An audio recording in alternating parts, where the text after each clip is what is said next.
আমি আগে আরো একবার আপনাদেরকে বলেছি, সূরাতুল ফাতিহার আয়াত সংখ্যা হচ্ছে ৭। এই ৭টা আয়াতের মধ্যে একটা আয়াত হলো এই, সেটা হলো ৫ম নম্বর আয়াত। ৫ম নম্বর আয়াতটা হলো দুনিয়ার মানুষের পক্ষ থেকে আল্লাহ তাআলার কাছে দরখাস্ত। ৫ম নম্বর আয়াতের আগে রয়েছে ৪টা আয়াত। এই ৪টা আয়াতের মধ্যে প্রথম ৩ আয়াত হলো আল্লাহ পাক রব্বুল আলামিনের প্রশংসা পত্র,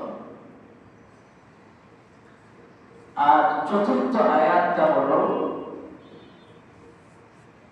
দুনিয়ার মানুষের সাথে আল্লাহ পাক রব্বুল আলামিনের একটা চুক্তি। ৫ম নম্বর আয়াতের পরে যে ২ আয়াত আছে, অর্থাৎ শেষের ২ আয়াত, এই ২ আয়াত হলো ৫ম নম্বর আয়াতের সম্পূরক। এটা আমি আগে আপনাদেরকে বলেছি, আবার আজকে রিপিট করলাম এই জন্য। চতুর্থ নম্বর আয়াত যেটা আছে, এই আয়াতটা হচ্ছে আল্লাহ পাক রব্বুল আলামিনের সাথে দুনিয়ার মানুষের সাথে একটা চুক্তি। কিসের চুক্তি? যে ইয়্যাকা না'বুদু ওয়া ইয়্যাকা নাস্তাঈন, আপনারই একমাত্র ইবাদত করব, একমাত্র আপনারই কাছে সাহায্য চাইব। এই চুক্তি, এই আয়াতের মাধ্যমে, এই চতুর্থ আয়াতের মাধ্যমে আল্লাহ পাক রব্বুল আলামিন ইবাদতকে নিজের জন্য খাস করে দিলেন, সীমাবদ্ধ করে দিলেন। যে দুনিয়ার অন্য কারো কোনো ইবাদত করা যাবে না, ইবাদত একমাত্র আল্লাহর করতে হবে। কোন ফকির, কোন দরবেশ কারো কাছে যাওয়া যাবে না, একমাত্র আল্লাহর কাছে চাইতে হবে, একমাত্র আল্লাহর ইবাদত করতে হবে। তো ইবাদত কাকে বলা হয়? এই আয়াতের তাফসীর করতে গিয়ে মুফাসসিরিনে কেরাম বলেছেন যে কাবাহরিন লা সাহিলা লাহু, এই চতুর্থ নম্বর আয়াতটা হচ্ছে একটা সমুদ্র যার কোনো তীর নেই। এই আয়াতের তাফসীর করতে গিয়ে যারা আরবি তাফসীরের কিতাব আছে, সেখানে মুফাসসিররা বলেছেন যে কাবাহরিন লা সাহিলা লাহু, এটা একটা সমুদ্র, এর কোনো তীর নাই। মানে হচ্ছে দুনিয়াতে এখনো পর্যন্ত এমন কোন মুফাসসির জন্ম হয় নাই যে মুফাসসির এই আয়াতের তাফসীর করে বলতে পারবে যে আমি এই আয়াতের তাফসীর শেষ করেছি। শেষের কোনো কুল কিনারা নাই। তো ইবাদত একমাত্র আল্লাহ পাক রব্বুল আলামিনের করতে হবে। ইবাদত কাকে বলা হয়? ইবাদত বলা হয় নিজেকে তুচ্ছ মনে করে, নিজেকে ছোট মনে করে আল্লাহর আনুগত্য করা।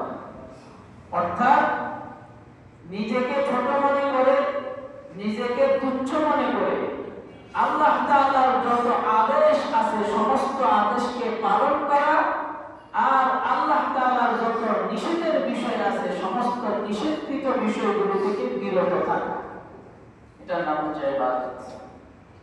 কোন কোন মুফাসসির বলেছেন আল-ইতাআতু মা'আজ-যুল্লি ওয়াল-খুদু'i, যে ইবাদত হচ্ছে নিজেকে তুচ্ছ মনে করে, ছোট মনে করে একনিষ্ঠতার সহিত আল্লাহ তাআলার ইবাদত করা। মাদ্রাসার মধ্যে একটা কিতাব পড়ানো হয়, সরকারি মাদ্রাসায় কামিলের মধ্যে পড়ানো হয় তাফসীরে বাইকার। সেখানে ইবাদতের সংজ্ঞা দেওয়া হয়েছে যে আল ইবাদাতু আকসা গায়াতাজ-যুল্লি ওয়াল-খুদু'i, ইবাদত বলা হয় চূড়ান্ত পর্যায়ের বিনয় নম্রতাকে। এই জন্য নামাজের মধ্যে যখন আমরা দাঁড়াবো, চূড়ান্ত পর্যায়ের বিনয় নম্রতা নিয়ে আর নিজেকে ছোট মনে করে আল্লাহ তাআলার বড়ত্ব মর্যাদাকে সামনে নিয়ে, যে আল্লাহ অনেক বড়, আল্লাহ সকল কিছু থেকে পবিত্র, নিজেকে হীন ছোট মনে করে আল্লাহর সামনে আল্লাহু আকবার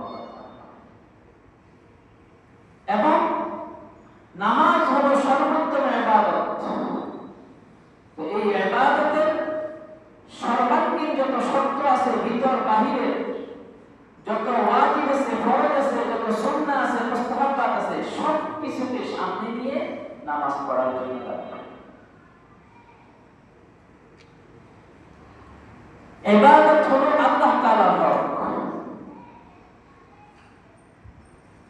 হযরতে মুআজ রাদিয়াল্লাহু তাআলা আনহু হাদিসে এসেছে, উনি বর্ণনা করেছেন, আর মুআজ রাদিয়াল্লাহু তাআলা আনহু বলেন, হযরতে মুআজ রাদিয়াল্লাহু তাআলা থেকে বর্ণিত, তিনি বলেন, কুনতু রিফান নবী সাল্লাল্লাহু আলাইহি ওয়াসাল্লাম আলা হিমার, আমি একবার গাধার উপরে আল্লাহর নবীর পিছনে বসা ছিলাম। আল্লাহর নবী গাধার উপরে সামনে, আমি পিছনে। আমি আল্লাহর নবীর খাদেম হিসেবে, সহচর হিসেবে পিছনে বসা ছিলাম। ফাকালা ইয়া মুআজ, আল্লাহর নবী বললেন, হে মুআজ, আতাদরি মা হাক্কুল্লাহি আলাল ইবাদ, তুমি জানো যে বান্দাদের উপরে আল্লাহর হক কি? বান্দাদের কাছে আল্লাহর প্রাপ্য কি, আল্লাহর হক কি, এটা কি তুমি জানো? ওয়া মা হাক্কুল ইবাদি আলাল্লাহ, আবার আল্লাহর উপরে, আল্লাহর কাছে বান্দার পাওনা কি, হক কি, এটা কি তুমি জানো? কুনতু আল্লাহু ওয়া রাসূলুহু, মুআজ রাদিয়াল্লাহু তাআলা বলেন, আমি বললাম যে আল্লাহ এবং আল্লাহর রাসূলই ভালো জানেন। ক্বালা, তখন আল্লাহর রাসূল বললেন, ফাইন্না হাক্কাল্লাহি আলাল ইবাদ, বান্দার উপরে আল্লাহ তাআলার হক হলো আন ইয়াবুদুহু, আল্লাহ তাআলা একমাত্র আল্লাহ তাআলার ইবাদত করবে, ওয়ালা ইউশরিকু বিহি শাইআ, আল্লাহর সাথে কাউকে শরীক করবে না। আর ওয়া হাক্কুল ইবাদি আলাল্লাহ, আল্লাহর কাছে বান্দার পাওনা, বান্দার হক হলো আল্লাহ ইউআসিবাহু, আল্লাহ তাআলা বান্দাদেরকে শাস্তি দিবে না। কোন বান্দা? মান লা ইউশরিকু বিহি শাইআ, যে বান্দা আল্লাহর সাথে শিরক করে না। এই হাদিসের দ্বারা আল্লাহর হক কি আমাদের উপরে, আবার আমাদের আল্লাহর কাছে কি হক, দুটোটাই নির্দিষ্ট হয়ে গেল। তো ইবাদত আল্লাহ রব্বুল আলামিনের হক। আল্লাহ রব্বুল আলামিন আমাদের কাছে হক হিসেবে যেটা পান সেটা হলো ইবাদত। আর এই ইবাদতের মধ্যে সর্বোত্তম ইবাদত এবং সবচেয়ে গুরুত্বপূর্ণ ইবাদত হলো নামাজ। এই নামাজটা এখন যে সমস্ত ভাইরা নামাজ পড়তেছে না, যে সমাজ, যে পরিবার মসজিদ মুখী না, নামাজ মুখী না, তাদের থেকে আপনি কোনদিন সুবিচার, ইনসাফ, ভালো কোনো কিছু আশা করতে পারবেন না। কারণ ওনারা আল্লাহর হক নষ্ট করে, যে আল্লাহর হক নির্দ্বিধায় নষ্ট করে, সেই ব্যক্তি বান্দার হক নষ্ট করবে, এতে কোনো সন্দেহ নেই। এবং সাহায্য একমাত্র আল্লাহ তাআলার কাছে চাইতে হবে। ইয়াকা না'বুদু, ইবাদত একমাত্র আল্লাহই করব, ওয়া ইয়াকা নাস্তাঈন, সাহায্য একমাত্র আল্লাহর কাছেই চাইব, আর কারো কাছে চাইব না। রাসূলুল্লাহ সাল্লাল্লাহু আলাইহি ওয়াসাল্লাম হাদিস বর্ণনা করেছেন, ইমাম তিরমিজি রাহমাতুল্লাহি আলাইহি এবং মুসলিম রাহমাতুল্লাহি আলাইহি হাদিস বর্ণনা করেছেন। আব্দুল্লাহ ইবনে আব্বাস থেকে বর্ণিত, তিনি বলেন, কুনতু খালফান নবী সাল্লাল্লাহু আলাইহি ওয়াসাল্লাম, একদা আমি আল্লাহর নবীর পিছনে ছিলাম। ফাকালা লি ইয়াওমান, ফাকালা লি, তিনি আমাকে বললেন, ইয়া গোলাম, হে আমার প্রিয় বৎস, ইন্নী উআল্লিমুকা কালিমাতি, আমি তোমাকে এমন কিছু বাক্য, এমন কিছু নির্দেশ, এমন কিছু উপদেশ আমি তোমাকে শিখিয়ে দিচ্ছি, এগুলি যদি তুমি হেফাজত করতে পারো তাহলে তোমার দুনিয়া আখিরাত কামিয়াব হয়ে যাবে। তো সেই উপদেশগুলি কি? ইহফাজিল্লাহ ইয়াহফাজকা, তুমি আল্লাহ তাআলাকে হেফাজত করো, আল্লাহ তোমাকে হেফাজত করবে। তো আল্লাহকে হেফাজত করার অর্থ কি? আল্লাহর অধিকার নষ্ট করবে না। আল্লাহর অধিকার তুমি নষ্ট করো না, তাহলে তোমার অধিকার দুনিয়ার কোনো মানুষ নষ্ট করতে পারবে না। তোমার অধিকার দুনিয়ার কোনো মানুষ কি করতে পারবে না? নষ্ট করতে পারবে না।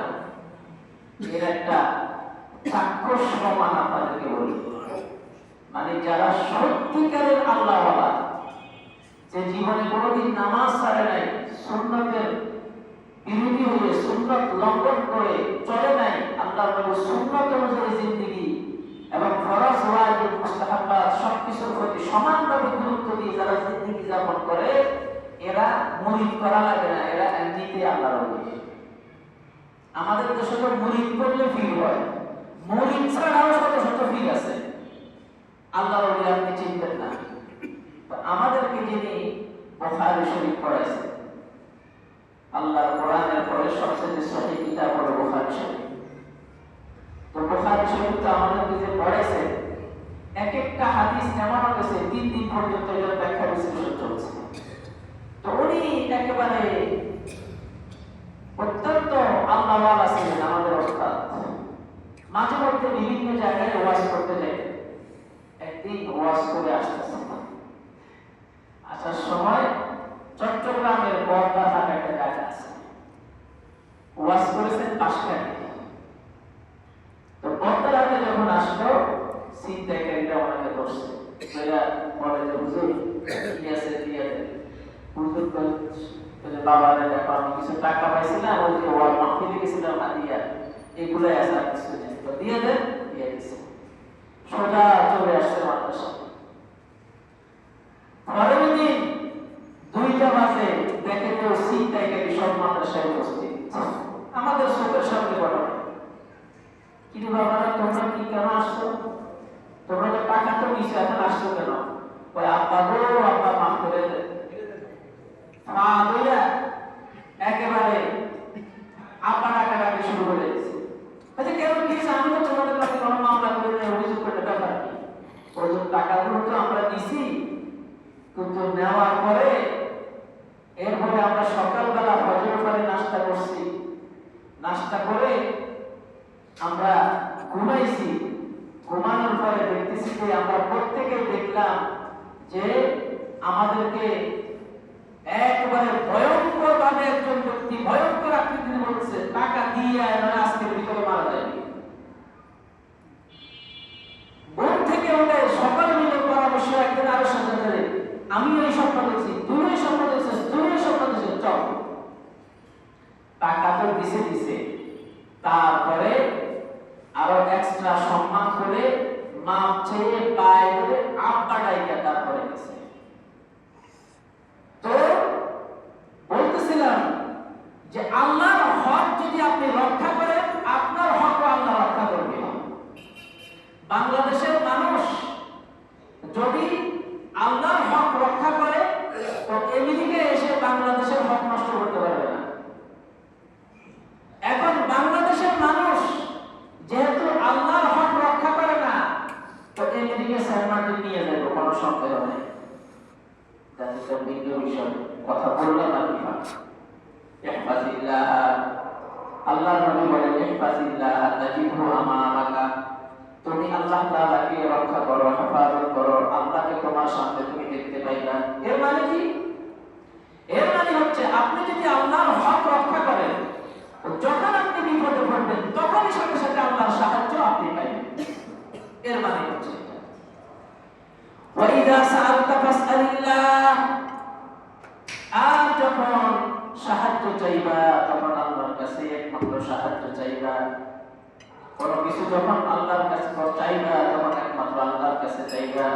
ওয়াইদা ইসতাআনতা ফাসতাইন বিল্লাহ, ইয়্যাকা না'বুদু ওয়া ইয়্যাকা নাস্তাইন, সাহায্য একমাত্র আল্লাহর কাছে চাইবা।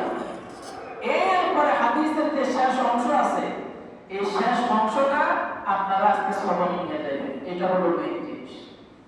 এই অংশ রাসূলুল্লাহ সাল্লাল্লাহু আলাইহি ওয়াসাল্লাম বলেন, ওয়া'লাম, এই গোলাম, হে আমার প্রিয় বৎস, তুমি জেনে রাখো, আন্নাল উম্মাতা লাউ ইজতামাআত, পুরা পৃথিবীর সমস্ত মানুষ যদি একত্রিত হয়, কি জন্য?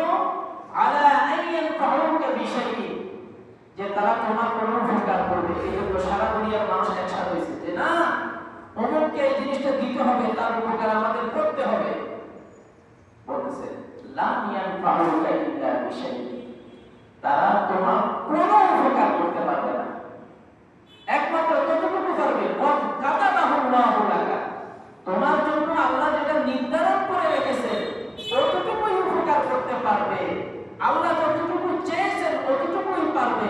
বাহিরে এক বিন্দু তোমার উপকার করতে পারবে না।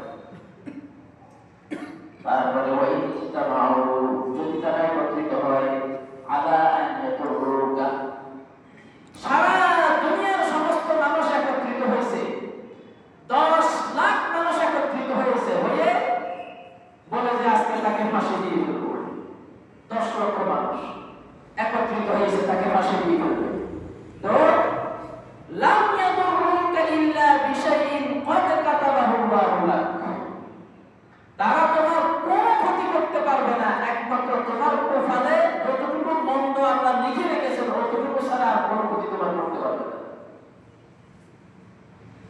রুফিআতিল আকলাম, কলম উঠে নেওয়া হয়েছে, ওয়াজাফাতিস সুহুফ, কাগজ শেষ হয়ে গেছে, যা তোমার সৃষ্টির পরে আল্লাহ তাআলা যা লিখার থাকে তা লিখে দিয়েছেন। আল্লাহ পাক রব্বুল আলামিনের কাছে সাহায্য চাইতে হবে। ওয়া ইয়্যাকা নাস্তাঈন, সারা দুনিয়ার সমস্ত মানুষ যদি একত্রিত হয় আমাকে সহযোগিতা করার জন্য, আল্লাহ যদি না চায় আমাকে সহযোগিতা করতে পারবে না। সারা দুনিয়ার সমস্ত মানুষ যদি একত্রিত হয় আমার ক্ষতি করার জন্য, আল্লাহ যদি না চায় তাহলে কেউ আমার কোনো ক্ষতি করতে পারবে না। হযরত ইব্রাহিম আলাইহিস সালামকে অগ্নিকুণ্ডে ফেলে দেওয়া হয়েছে। ওনাকে যখন আগুনে ফেলবে, হাদিসের কিতাব, তাফসীরের কিতাব, তারিখের কিতাব, আল বিদায়া ওয়ান নিহায়া, ইতিহাসের কিতাব, এগুলোর মধ্যে আসছে যে জিবরীল আমিন এসে বলতেছে যে আপনার কোনো সহযোগিতা লাগবে। তখন ইব্রাহিম আলাইহিস সালাম বলেছিলেন যে আম্মা ইলাইকা ফালা, সাহায্য যদি তুমি গায়রুল্লাহ জিবরীলের পক্ষ থেকে হয় তাহলে ফালা হাজাত লি, এই সাহায্যের আমার কোনো প্রয়োজন নেই। সুবহানাল্লাহ। আর যদি সাহায্য আল্লাহর পক্ষ থেকে তুমি বলতেছো সাহায্য, তাহলে আল্লাহ তো আমার অবস্থা দেখতেছে। আল্লাহ যদি ভালো লাগে আমাকে সহযোগিতা করবে, আল্লাহ যদি ভালো না লাগে, আল্লাহ যদি না চায় আমাকে সহযোগিতা করবেন না, আমাকে পরীক্ষা করবেন, আমি প্রস্তুত আছি। তো সারা তৎকালীন রাষ্ট্রের ইতিহাসের কিতাবের ভিতরে লেখা 1 মাস পর্যন্ত লাকড়ি জমা করছে, তারপরে 2-3 মাস পর্যন্ত আগুন জ্বালাইছে, আগুন একবারে অগ্নিলাভা আকাশ চুম্বি করছে, তারপরে আগুনের এদিকে 500 হাত, ওদিকে 500 হাত, ওদিকে 500 হাত, মানুষ কাছে দেখতে পারে না, আগুনের তাপ উত্তাপ। এবার ইব্রাহিম আলাইহিস সালামকে আগুনে কিভাবে ফেলবে? শয়তান এসে বুদ্ধি দিছে, কত মিনজানিক একটা বানা, দূর নিক্ষেপণ যন্ত্র। এখন বোমা মারতেছে না, পাকিস্তান ভারতকে মারতেছে, ভারত পাকিস্তানকে মারতেছে, ভারতের সীমান্ত থেকে বোমা মারতেছে পাকিস্তানের একবারে ইসলামাবাদে। এত দূরে কিভাবে মারতেছে? সর্বপ্রথম শয়তান বুদ্ধি দিছে যে এইভাবে এইভাবে বানাও, ওইটার উপরে রাখবা, রাইখা করে নিক্ষেপ করবে। আপনারা দেখেন নাই বিদেশিরা ওদের কিছু ঝর্ণার মধ্যে এইভাবে একটা জিনিসের উপর উঠে তাদেরকে নিক্ষেপ করে যে দূরে? কখনো দেখেছেন কিনা? বিদেশে ঝর্ণা আছে, মানে ঝর্ণার মধ্যে মানুষের একটা যন্ত্রের মধ্যে বসায়, বসানোর পরে তাকে সেখান থেকে ওই দূরের সেই খালের মধ্যে নদীর মধ্যে নিক্ষেপ করে, আনন্দ বিনোদন করে, মানুষের কোনো ক্ষতি হয় না। ওই রকম দূর নিক্ষেপণ যন্ত্র বানানো হলো, বানাইয়া ইব্রাহিম আলাইহিস সালামকে নিক্ষেপ করছে। তো আল্লাহ চান নাই, আগুন কোনো ক্ষতি করতে পারে নাই, আল্লাহ চান নাই ওই নমরুদের বাহিনী ওনার কোনো ক্ষতি করতে পারে না। ওয়াইদা ইসতাআনতা ফাসতাইন বিল্লাহ ওয়া ইয়্যাকা নাস্তাঈন, একমাত্র আপনার কাছে সাহায্য চাই। তাহলে সাহায্য একমাত্র আল্লাহর কাছে চাইতে হবে, এবং ইবাদত একমাত্র আল্লাহ পাক রব্বুল আলামিনের করতে হবে। ইবাদত দুই প্রকার, কয় প্রকার? দুই প্রকার। এক নম্বর ইবাদত হচ্ছে ইবাদতে আম্মা। ইবাদতে আম্মা কি? সারা দুনিয়া সমস্ত সৃষ্টি জগৎ কিন্তু আল্লাহর ইবাদতে মগ্ন আছে। এই যে আসমানের গ্রহ, নক্ষত্র, তারকা, সূর্য, চন্দ্র, প্রাণী জগৎ, এবং এদেরকে দেখতেছেন, এরা কিন্তু সকলেই আল্লাহর আনুগত্য স্বীকার করে যাকে যেখানে সেটিং করা হয়েছে সেখানে সে রত আছে, তার সেটিং এর বাহিরে সে আসতেছে না। তারা আল্লাহর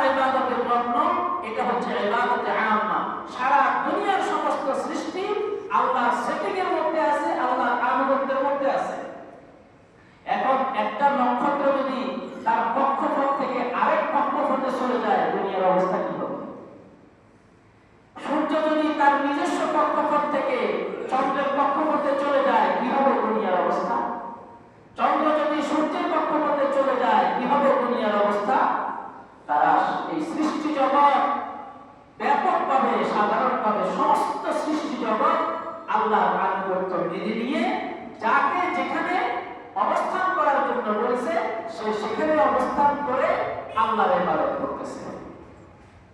যেমন আরেকটা হলো ইবাদতে খাসা, সেটা হলো জিন আর মানুষের জন্য। ওমা খালাকুল জিন্না ওয়াল ইনসা ইল্লা লিয়াবুদুন, জিন আর মানুষকে আমি সৃষ্টি করেছি একমাত্র আল্লাহ রব্বুল আলামিনের ইবাদত করার জন্য। আল্লাহ বলেছেন জিন আর মানুষকে আমি সৃষ্টি করেছি একমাত্র আমি আল্লাহর ইবাদত করার জন্য। তো ইয়্যাকা না'বুদু ওয়া ইয়্যাকা নাস্তাঈন, একমাত্র আল্লাহর ইবাদত আমরা করব, সাহায্য একমাত্র আল্লাহ তাআলার কাছে চাইব। আজকে শেষ এই তাফসীরুল কোরআনের দার্স থেকে আপনি শেষ সবক যেটা দিবেন সেটা হলো এটা যদি নিয়ে হৃদয়ে ধারণ করতে পারেন আপনার ঈমান মজবুত হবে। সেটা হলো দুনিয়ার সমস্ত মানুষ মিলে যদি আমার কল্যাণ করতে চায় আল্লাহ না চাইলে করতে পারবে না। দুনিয়ার সমস্ত মানুষ মিলে যদি আমাকে সাহায্য করতে চায় আল্লাহ সাহায্য করতে না চাইলে তারা আমাকে সাহায্য করতে পারবে না। আল্লাহ রব্বুল আলামিন আমাদের সকলকে ইবাদতকে শিরক মুক্ত রাখার তৌফিক দান করেন। আমিন। আল্লাহর ইবাদত করব মানে শিরকের সাথে কখনোই নিজেকে জড়ানো যাবে না।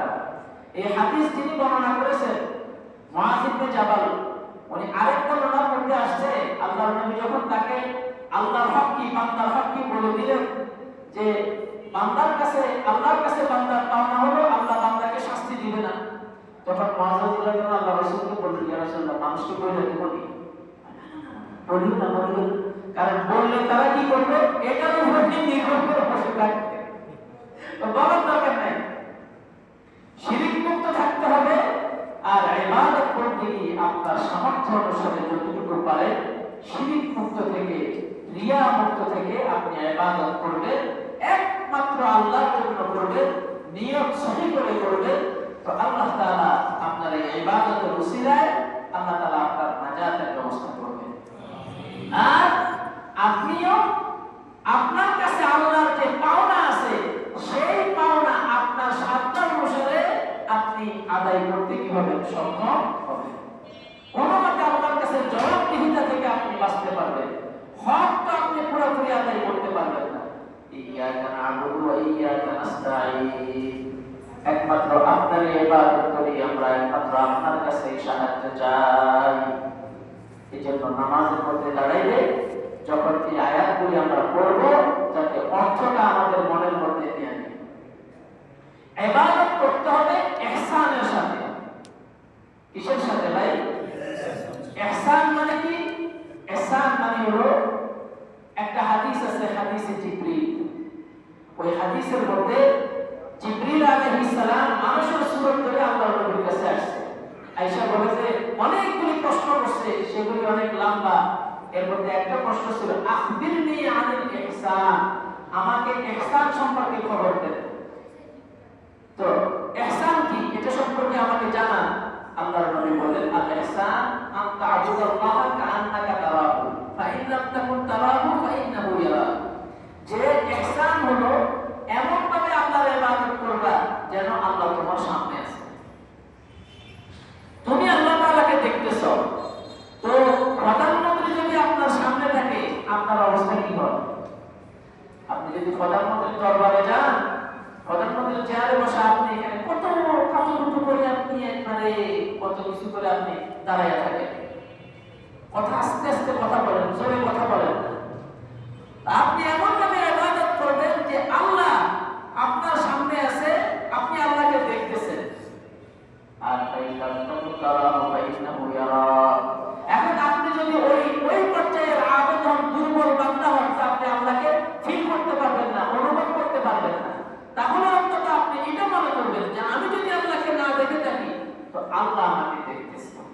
এই ধ্যান করে করে আপনি ইবাদত করবেন, এই ধ্যান করে করে আপনি নামাজ পড়বেন, যত ইবাদত করতে কি করবেন এই ধ্যান মনের মধ্যে নিবেন যে আল্লাহ আমাকে দেখতেছে। সুতরাং সবচেয়ে সুন্দর জিনিস যেটা ওটা আল্লাহ রাস্তায় দান করেছে।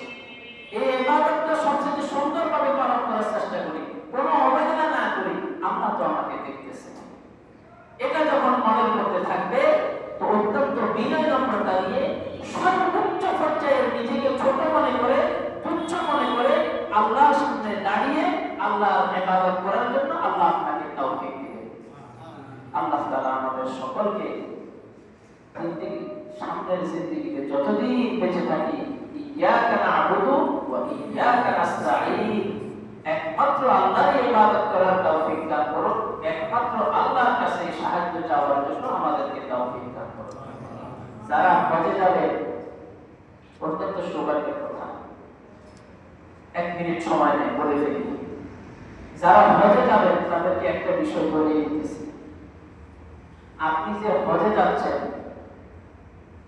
আপনি কিন্তু এই হজে যাওয়ার জন্য লাব্বাইক কিন্তু অনেক আগে বলছেন। এই কাহিনীটা আপনারা জানেন কিনা?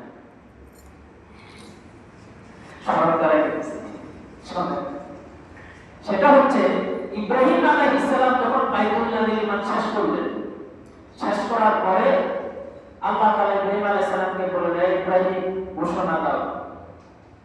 তো আল্লাহ এখানে কোনো মানুষ নাই, কেউ নাই, শুধু আমরা বাপ বেটা দুইজন, কি ঘোষণা দেব, কে শুনবে? তোমারে বলছি ঘোষণা দেওয়ার জন্য, এত কথা দিয়েছি তোমারে বলছি ঘোষণা দাও। তো ইব্রাহিম আলাইহিস সালাম কোন বর্ণনায় আছে ওই যে পাথর, ওই পাথরের উপরে দাঁড়াইয়া, আর কোন বর্ণনায় আছে পাহাড়ের উপরে উঠছে, বুঝা ঘোষণা দিছে, এই সারা দুনিয়ার মানুষ, আল্লাহ তাআলা তোমাদের উপরে এই ঘরের হজকে ফরজ করেছেন, তোমরা পাহুজ্জু, এই ঘরের হজ তোমরা করো। তখন রূহের জগতে তাফসীরের কিতাব লিখছে যত মানুষ ছিল যারা ওই ইব্রাহিম আলাইহিস সালামের ডাকে যারা লাব্বাইক বলেছে, কিয়ামত পর্যন্ত তাদের এই বাইতুল্লাহ হজ করার তৌফিক হবে। এখন আপনি যে 26 তারিখ, 25 তারিখ, 10 তারিখ, 30 তারিখে যাবেন, লাব্বাইক তো অনেক আগে বলছে, লাব্বাইক কিন্তু অনেক আগে বলছে। সুতরাং সেখানেও এই যে বাইতুল্লাহ হজ করবে, হজ করতে গিয়ে সেখানেও একমাত্র ইয়াকা না'বুদু ওয়া ইয়াকা নাস্তাঈন, একমাত্র আল্লাহর জন্য হজ করবে, আল্লাহর জন্য হজ করবে।